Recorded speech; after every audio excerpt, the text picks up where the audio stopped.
Hi everybody, and welcome to this tutorial which is going to show you how to make a website using Google Sites. Now, Google Sites is just an easy program to use online which you use through a web browser to make a website. For our Money class, we're going to use this to create a website to inform consumers about their different options when buying a mobile phone and how they might budget for a mobile phone. So the first thing you need to do is open up your web browser and go to Google. Just do a search for Google Sites. It'll be the first result that comes up. It says Google Sites, free websites and wikis. So I click on that and I'm at the Google Sites account. Now, to use Google Sites, I need to have a Google account. Now, you might have a Google account already. If you do, you could log in now and create a Google site. But what would be a great idea is to use Google Sites by creating a new Google account using your Bundoora email address. So to do that, up in the top right hand corner there's a button which says sign up. So I'm going to click on that. And here's the form that I need to fill in to create my account.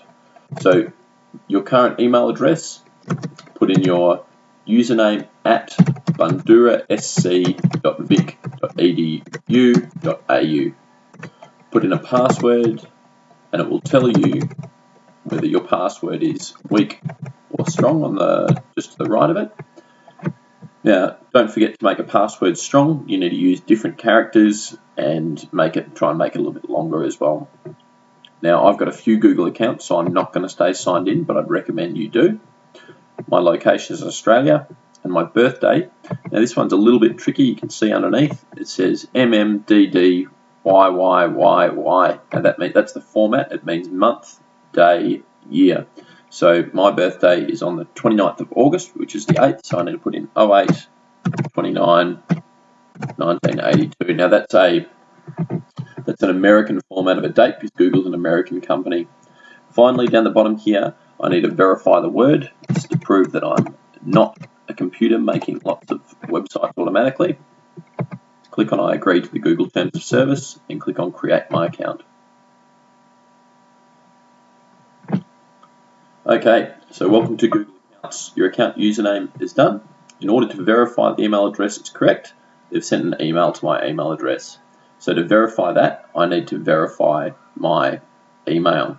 So to do that, I need to log into my email and click on the Verify. So I'm going to open up a new tab, and I'm going to go to the Bundoora webmail. So to do that, you could just go to our Bundoora website. There's also a link to the email on the school homepage.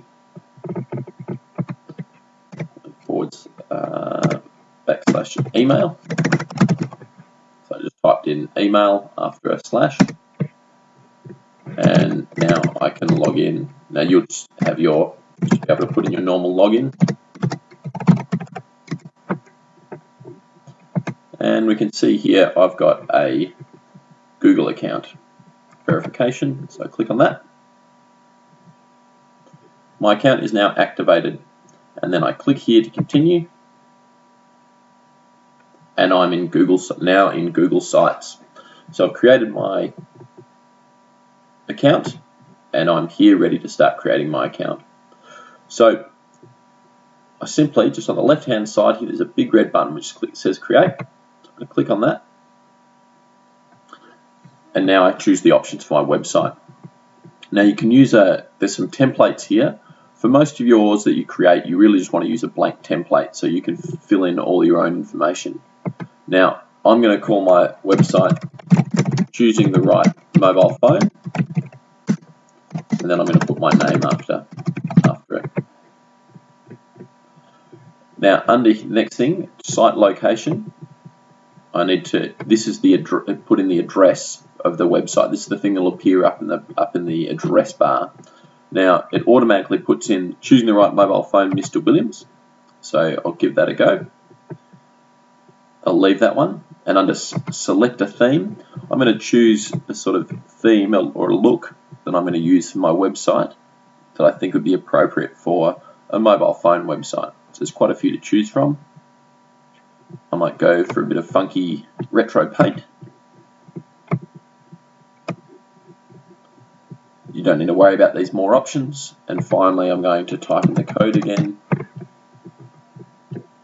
And then once I've done, I click on the Create button at the top.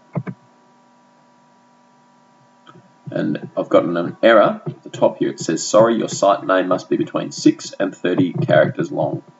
So up here, I'm going to call it Mobile Phone Williams. So you should call yours Mobile Phone and then your name. Now I'll click on Create Site again.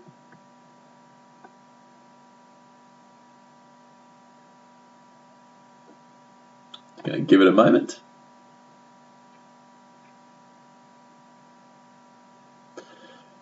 And here we are. Here's our mobile phone website. So you can see here we've got the heading and the links on the side, and this is basically just an empty website at the moment, so we need to fill it in. So we've got a home page, but also up here we can put in new pages or edit the page we're on. So if you look at the different information on your SAC sheet, you can see the different pages you might have. So I'm going to click on New Page.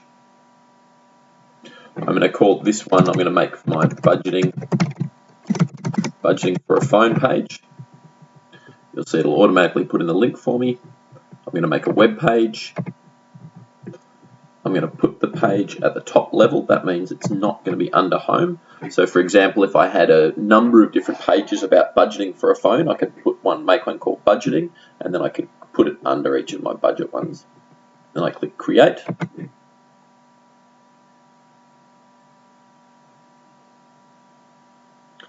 Now you can see over on the left hand side now, I have a budgeting for a phone page.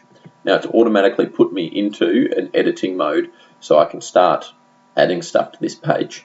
So I can just type in, everyone wants a mobile phone, but how do you save for it? And then I'd put in all the information about budgeting that I've researched. Up in the top here, you can see it's kind of like Microsoft Word. You can change the text and the headings and things like that. There's some formatting options. You can insert images easily into here. You can put in a horizontal line to break things up.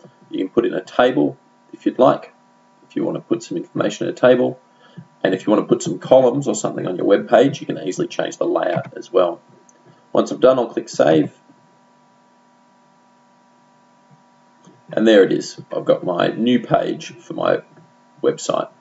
So any pages I can edit just by clicking this little pen or pencil up here where it says Edit Page, and it will take me straight back into my editing options. One last thing, you can also add files to a web page once you're editing it. So if you would like to create a bit of extra information in a Microsoft Word document, you could always attach some files there to your web page. I hope you've enjoyed this tutorial and it's pretty clear for you. If you've got any questions, just put them in the comments below.